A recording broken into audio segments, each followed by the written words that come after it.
Welcome to Licensed Psychologist Now What? A podcast about the journey psychologists and psychotherapists go through as they reclaim their intuition and unleash their healing gifts while maneuvering, getting licensed, life, and making a living. And although this podcast host and many of the guests are mental health professionals, the information provided is not meant to be a substitute for being diagnosed and treated by a licensed mental health, medical, and related professionals, or for supervision and/or consultation purposes. Hello, everyone. I am so excited for this episode that we're having here, Sofia Mendoza. I'm so excited to have you, Sofia, here in the podcast for licensed psychologists. I almost forgot the name, but you guys heard the intro, so it's all cool here. And when I asked Sofia if she could be part, I've known Sofia for a few years now. She was part of the mentorship / coaching program that I have rooted in Rising, and most recently into the retreat in Puerto Rico, the first one that I co-facilitated. And Sophia is like a fresh breath of air in terms of, creativity, curiosity, is a colleague, it's a mama, it's so many things. And I can't wait to have these episodes and talk about her journey, how she found out about creativity, her gifts, and also talk about burnout as therapists because it is real. So welcome, Sophia. How are you? Thank you, Lidiana, for having me. I'm doing good. I'm doing really good today. Today's one of those days that like I woke up and I had to drop the car off at the dealership and stuff, but I feel really good in my body. Um so I'm really happy to be here. Oh, that sounds like adulting stuff, right?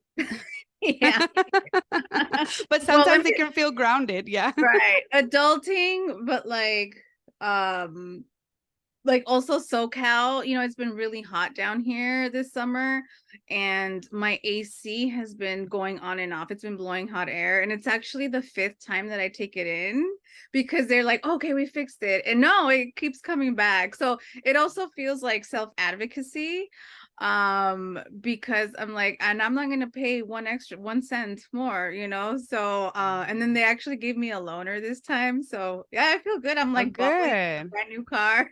That's not mine. Yeah. That reminds me of the funny story when I picked you and Cynthia and Mia Michelle and Oh Maya from the yes. hotel. I was in my Yeah. dad's car and the AC was not working when you would be in the stoplights. And I was like, oh my God, they're gonna be like so annoyed because like Puerto Rico heat is no joke. You know. Yeah. Yeah. So I know how that, and I was telling my parents, I have no idea how you're doing this, but it's on to you because starting Yeah, with the car when yes, yeah. you get, and you know what? Actually, one of the first times where, because I don't really, I do a lot of work from home, and so I actually have very low mileage on my car, but I drove to Las Vegas to see my sister and back, and I was so annoyed because it Oh was my really God. bad. And Yeah. from the road, I called the dealership like, I'm bringing this car in. That is a long drive, like a 4-hour drive, Yeah, right? Yeah. yeah. But and as many times as it's been taking, I do feel like this really grounded sense of like, this is what I have to do. This is how I'm showing up for myself. And that self-advocacy. So and I take it to the same guy and I'm like, it's your favorite Forester again. And even Yes. his coworkers are like, oh man, what'd you do to that car? Why does it keep coming back?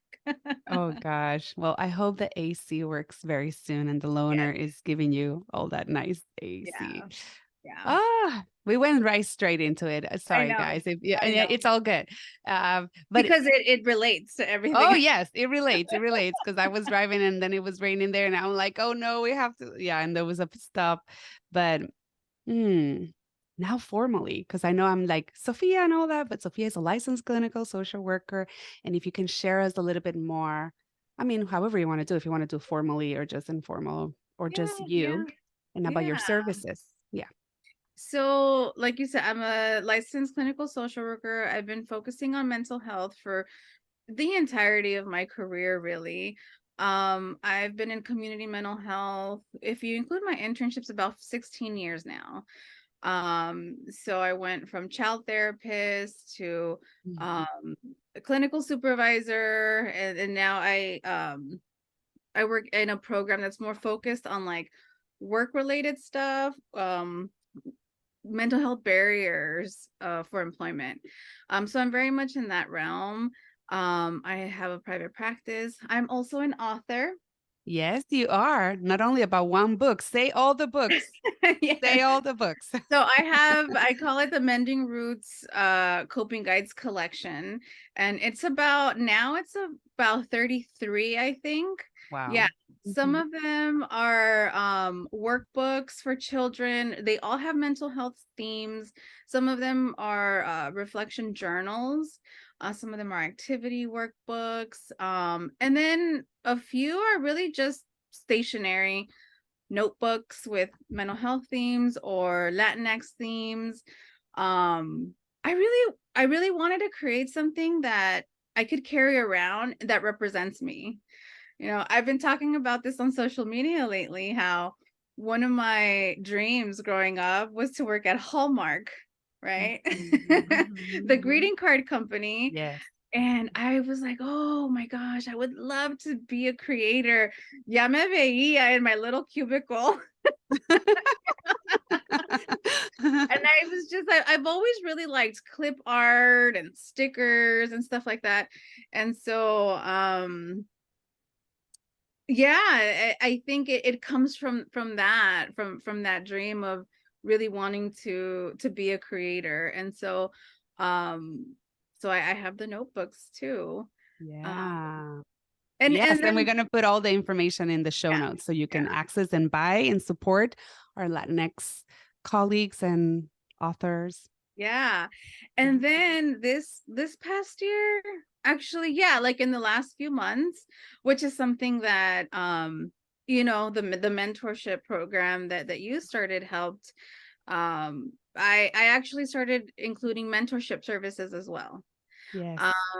And for other healers, therapists, to also create their own workbooks, create their own digital products, and mentoring them in that way. And that's been really awesome lately. I think there was a lot of fear, Yeah, I know. but I think I love it so much because just like you, Lidiana, I love seeing people. I love showing people their strengths, and I love being like echándole porras, and like, no, you can absolutely do this.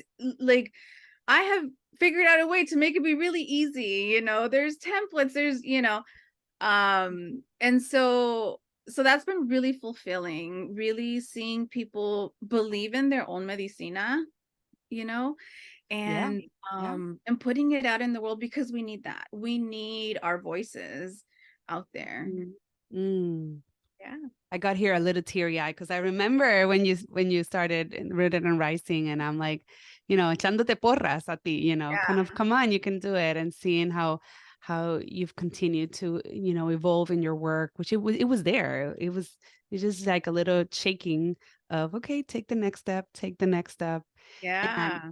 yesterday I'm in a kind of, I think it's like a yearling. Yeah, it's a year program called Earth Rising by Mariana Rittenhouse. And yesterday specifically, we had a class with her, and she was sharing how as humans, our creativity is kind of like part of what makes us, it's very important. And Yeah. when we're not creative and we're so used to extract from others, but Mhm. but if we really go within, we can initiate ourselves into our creativity. So what you're doing is this beautiful work that goes beyond, because it really, and how she was describing it also kind of combats a little bit, or not a little bit, it combats that colonization in that we Yeah. have internalized, of we just extract, when we really all have our own ways of being and our own ways, creativity and all Yeah. that. So it's bigger. I know right now you probably are like, but it's a bigger thing. And I just want to bring that because it's very Thank important. you. Yeah, Very no, it is important. important. Yeah. I I didn't know how important it was actually until I started doing it. Mhm. Um, I was someone who grew up with just not a whole lot of resources. I used to call Michael's the rich people store. But Yeah. I remember taking socks and making my Barbie clothes out of them. Mhm. I remember my little sister making a doll out of a soda paper cup with tape, and that's creativity and action. I remember Mhm. we didn't have Barbie cars, but we would grab the shoes and we would, Mhm. Yeah. they Yeah. would be driving the shoes, the Nike shoes. Uh, Yes. and so I think about that time, and for a long time I didn't have hobbies because I just didn't really have access, or I didn't do the classes. And I realized when I graduated from undergrad, I went to my first job interview, and I don't typically get nervous at job interviews because I've always been like overperforming, and Right.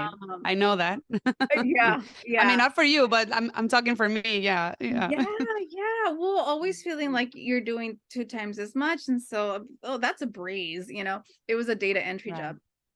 It was a research assistant job. And so I was like, I got this in the bank. And they asked me, "What do you like to do for fun?" And Mhm. I had a really hard time answering that question. Mhm. Mm. And I Mm. realized that at that point, I mean, fun was spending time with friends, hanging out, dinner, partying. Uh, and so not to minimize that because that's so really important, social connection. But I realized that as an individual, as a person, um, I didn't really know what fun was by myself. And so that's when I really started thinking about what is fun? What does Sophia like to do when she's not in school? Because I was Mm. in school for so Mhm. long. uh, Mhm. and working and doing all the things to boost your resume Right. and and your personal statement, and yeah, it was this almost like this sadness of I don't know what other fun is.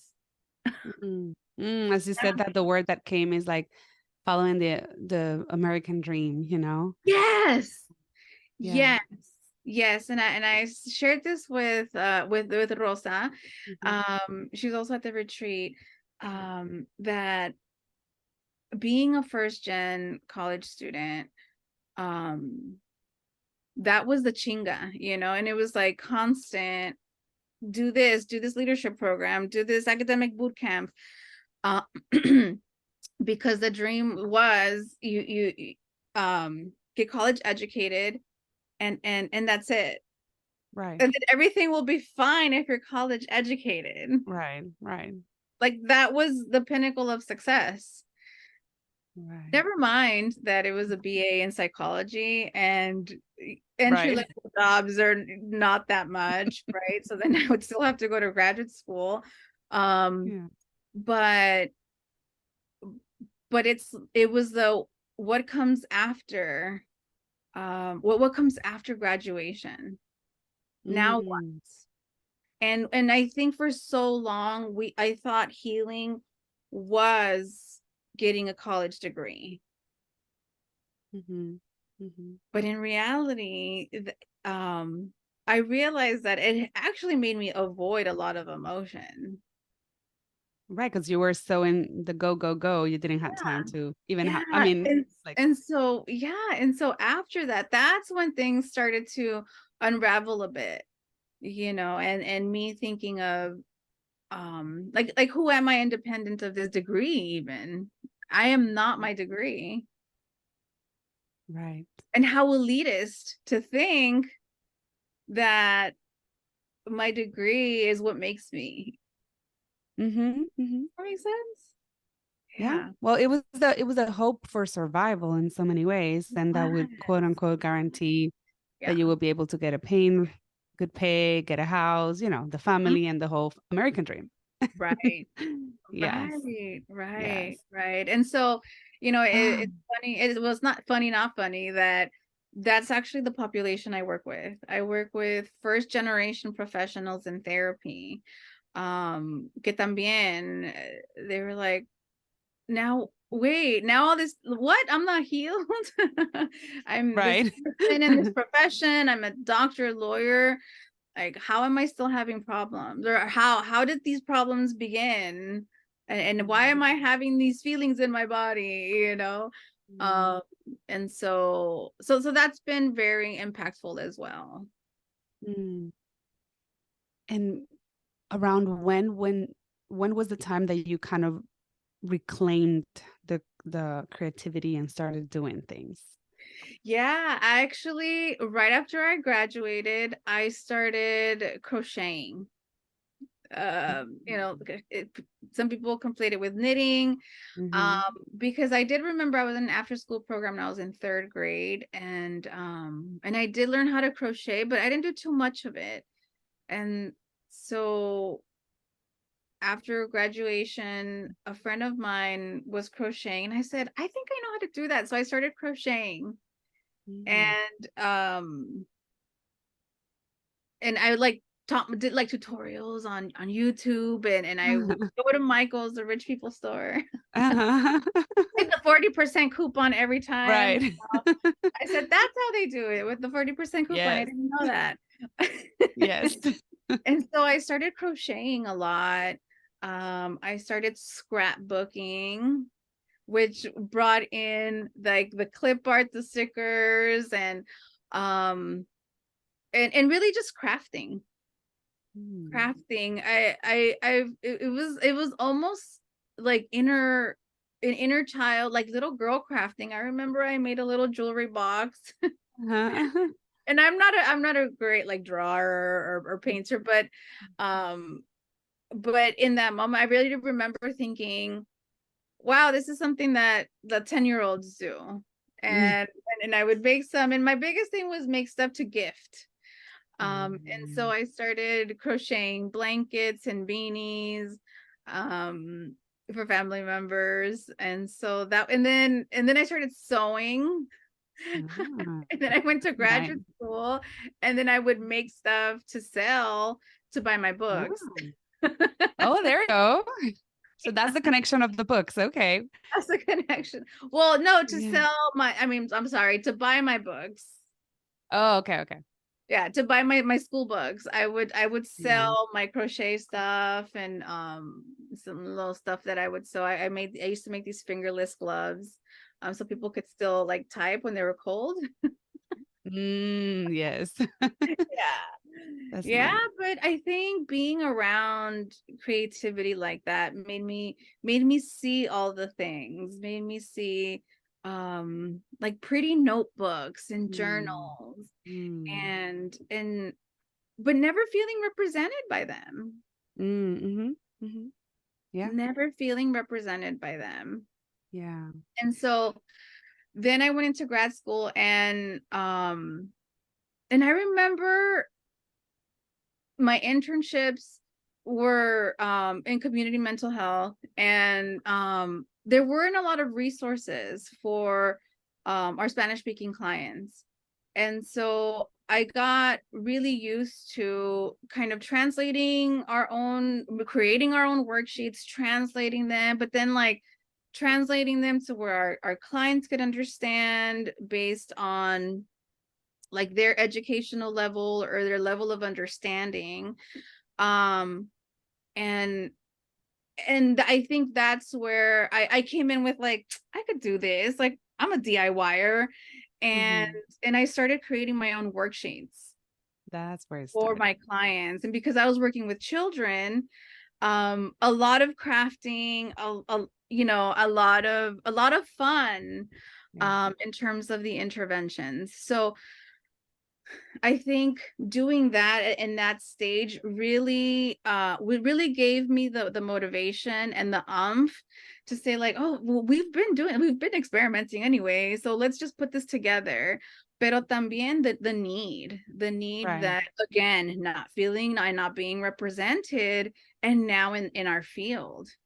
Yes. Yes. Yeah. And I see it also like that part of you tap into your younger when you also were not seeing Mhm. yourself represented. How Yeah. beautiful. Yeah. How beautiful. Yeah. And Yeah. when because it takes time, I mean, literally, to invest into doing creativity, arts and crafts or writing or so how do you do it? Because you also have a daughter and a family and, you Oh. know, yeah, how do you put that and schedule it or not schedule it? Like how, yeah. Yeah, I know. It's always a toss up because I could be really exhausted. And I think we've talked about like being in creative flow, and I can be really tired, but sometimes it is the writing or the looking in the images that actually helps ground me. Mm, So I really see it as my creativity is also a form of self-care. love that. Actually, when I'm really nervous and anxious, I crochet. I crochet during meetings. And I don't even know who I'm crocheting for. I ended up making little American Girl doll beanies. My daughter was like, "Mommy, I don't want any more." I had like 20. Oh. Yeah, but because it's really soothing to my body. It's very rhythmic. It really brings me down.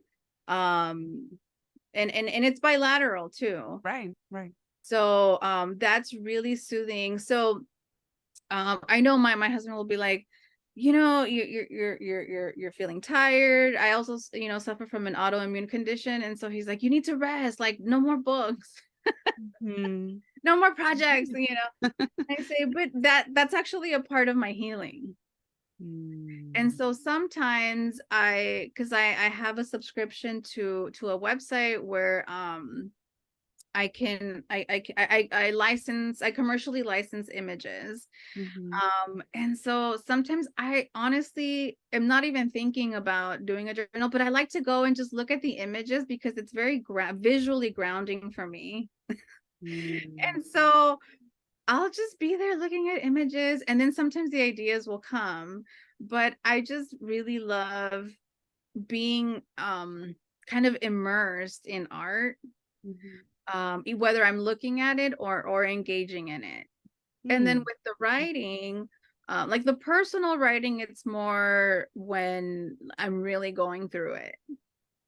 Um, it's how I process, and I've always done that. Ever since I was a teenager. Maybe earlier I was writing poetry, I was writing down lyrics. And so writing has also been a way for me to self-validate, because I didn't have a lot of that. And so I became my own validator. So I think that's why the journaling and the writing for me to put out there as a form of self-expression is so important, because I know how much it's helped me. But finding the time is really hard. It is really hard. One thing I do is I tend to have like the project open on my computer at all Like the times. tab open? Okay. Yes, because if I close it, um I feel like it takes the creativity away. So don't get me wrong, like it does take a lot of time. Like my robot calm book, which is a kid's book for anxiety management, that took me more than a year Mm. because I wasn't ready for different parts of it. And so sometimes I'll get an idea, and I'll do 2 pages or just phrases, or maybe I'll just put the pictures that I really like that I want to use, and then come back to it when I'm ready, or when I'm in creative flow, right? So it happens that way. But what I'm um hearing, sorry to mhm. interrupt, but what I'm hearing, oh, this is what is resonating. It sounds like when you invest the time in the creativity, then things continue to flow. It's like the Oh my more that you gosh. are Yeah. there, the more, so it's not necessarily like that extra work because things start to flow, or that's what I'm hearing you say. Things start to flow a little more easily when Mhm. you sit down with it or keep it the tab open and that kind of Yeah. thing. Yeah. And I think because so I self-publish. And I think because I don't have the worry of a publisher or an editor asking me for stuff. It is on my own timeline. And that actually has been really healing for me too. I'm going at my own pace, at my own time. And it's funny, I was actually just listening to a marketing podcast. I'm not very good at marketing. I'm great at creating, but I'm not good at marketing because I don't like being on a timeline, and I don't like being like, 8 weeks out, and I'm like, oh, I already launched it, I already hit publish, because I'm Yeah, impatient yeah. that way. But that, I think, not having a timeline for me personally, it really helps. And then I don't feel pressured, so I don't tend to have creative blocks with my workbooks and journals, because when I'm out of ideas, I put it to rest. Mm, I put it to mhm, rest. And if I know I don't have capacity, um, I will literally and figuratively close the tab. mm, mm. Mhm. Oh, Yeah, I love that. yeah. And And I'm looking at the time, and it sounds I like we're know. almost there. But what I wanted, I feel like this deserves like a part two. So Yeah, I'll I'm reach out happy to I'm happy to because do it. there's so many things that I want to like piggyback on, like the creators' blogs and all that kind of stuff that you can share. But if somebody is in your journey and trying and they relate with, I'm thinking my sister was so into stationery and she's actually working for Hallmark, not in that area, but as you said that, I put it together. I'm like, okay, I need to text her very soon about this. That But is so she was a funny. stationery person. She was the pen pal person with all the cute little things. And yeah, and she loved going to Hallmark store and getting also the things. But she doesn't work in that department, but she works in the company. But what I wanted to say is like for people that are in that journey and they're like, I want to be able like to reclaim, because you also mentioned it's part of the healing. What would you tell them? What would be something that you would recommend them? Honestly, I would say start experimenting and see it just as that. See it as an experiment. For the act of creating it. It doesn't have to be perfect. It doesn't have to be beautiful. It just We're building muscle memory. So start creating, start experimenting, and you don't have to tell anyone. You don't have to post it on the socials. Like, do it for you. I think I just moved it. I also have this journal where I would just draw every day. Mm, I would mm, just draw just for me, just like I mhm, would copy something, and mhm, it's my drawing for me journal, like not for anyone else. And I look through it now with I'm sometimes with different eyes, and I'm like, that's really pretty. Or my daughter will be like, oh, mommy, that was so beautiful. mm. Or I draw Yeah. with her. Oh. So I think it's in like experimenting and going for it in small ways. Yeah, Yeah. no, that is really helpful. And there's sorry, there's like a little mosquito or something. So there's like this fire round questions. So it's a complete the sentence. Okay. So my unique and special gift is Experimenting and creating. I Yeah. am I am reclaiming. I am reclaiming uh joy in the process. Hmm, Yeah. I no longer subscribe to. Playing small. There you go. I join you with that one. If my ancestor would speak, they would say, Oh, I just got chills right now. They would say welcome home. Bienvenida, mija. "Mm, mm, mm." And I know how significant the Yeah. voice it is for you as well. So Yeah.